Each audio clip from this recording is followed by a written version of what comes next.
আমি আসলে গান শিখেছি মূলত বিয়ের পরে।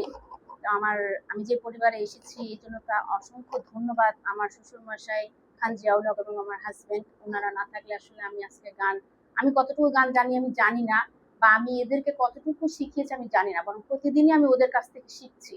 এটাই হচ্ছে আমার সব থেকে বড় পাওয়া। আর সবচেয়ে যেটা ভালো লাগে ওদের সঙ্গ, সেটা হচ্ছে আমাদের এই যে জেনারেশন চেঞ্জ হচ্ছে, এবং প্রত্যেকটা জেনারেশনের সাথে আমার নতুন ভাবনা, নতুন চিন্তা, ওদের চিন্তার সাথে আমি কতটুকু একাত্ম হতে পারছি, এটাই মূলত আমার ভালো লাগার জায়গা। এবং এটা আমার পেশা না, এটা আমার নেশা, আমার ভালোবাসার জায়গা। তো আমি চাই যে ওরা যেন শুদ্ধ সংস্কৃতির সাথে থাকে, বাংলা গানের সাথে থাকে, এবং একটা দেশপ্রেম এবং নতুন একটা কিছু আমরা উপহার দিতে পারি মাগুরা শহরকে। মাগুরার জন্য যেন আমরা কিছু করতে পারি, এটাই। আর ওরা তো, ওদের কাছ থেকে আসলে আমি শিখি।